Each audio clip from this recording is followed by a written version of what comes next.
Hello, and welcome to this video series on cost-benefit analysis. In this first video, we'll quickly introduce the difference between looking at decision-making from the perspective of a private firm and from the perspective of a larger society. And hopefully you'll start to get a feel for what a cost-benefit analysis is meant to do. So let's say you had $1,000 and you wanted to find out if you could make more money by mining some sort of mineral deposit under a forest. How would you make that decision? Well, easily enough. You could find out how much it costs to do, find out how much money you could earn, and see which number is bigger. So in the beginning, let's say it takes this much money to get started.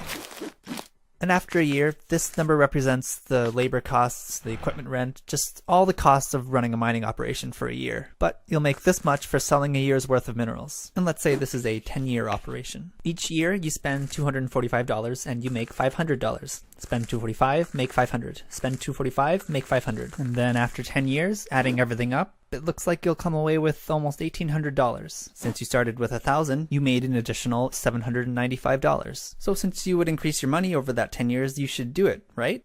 Well, not necessarily. Just because you can make money at something doesn't mean it's the best idea. If you picked up some little rocks, went into town and sold those rocks to the kind of people who would buy rocks, you would probably come away with more money than you started. But maybe you could have spent that time doing something more productive and made even more money. So we need to compare this decision, this project, against others. The whole point of this cost-benefit analysis we've been doing has been to decide whether it was a good idea or not, or what are other options we could go with. So typically, you would want to at least compare it to doing nothing. You know, what if you just put that money into a bank at, let's say, 5% interest for 10 years? If you could make more money by investing it like that, there would be no point in trying to put that money into a mining project. So let's say because of interest, your money could grow by 5% a year, and after 10 years, it would be this much money. Since this is less than the mining project, it's starting to look like the mining project is actually a good idea and you should do it. This kind of analysis is called a financial analysis, or financial cost-benefit analysis. It's what you would do if you were a single firm or individual trying to maximize your profits. You would just be looking at the money coming in and out of the company. But let's look at a slightly different situation.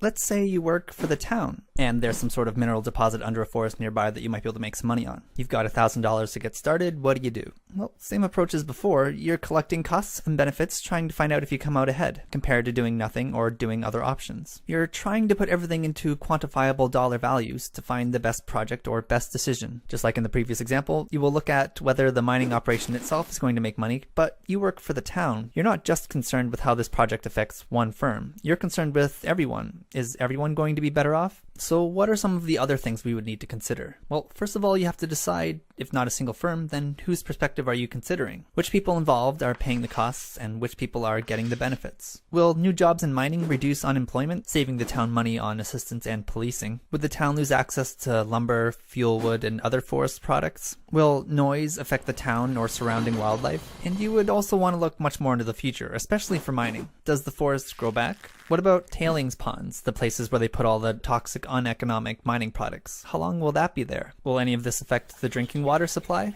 What if there's some rare bird within the forest? That would definitely go extinct if mining took place. Are there any other alternatives other than mining for using the same land? Maybe instead of starting a mining operation, they could turn the forest into some sort of maintained conservation park that can attract tourists. And how big is the analysis going to be? Or how many people is the analysis going to include? Is there another town that's close enough that you might want to look at that? Different decisions and different projects might affect the entire world. For example, if you're going to start including things like global warming. This type of analysis is called an economic cost-benefit analysis, or social analysis, where a financial analysis deals with how decisions affect a single firm. An economic analysis looks at the larger economy. You look at all the people the project will affect to see if it's a sensible decision. Who's going to be included in the study, which different alternative decisions you're going to look at, which scenarios you're going to consider, and how far into the future you're going to look, are all things you'll define before you start a cost-benefit analysis. This series on cost-benefit analysis process will take you through how to make these decisions, what to look at, what pieces to put together, and how to analyze different projects.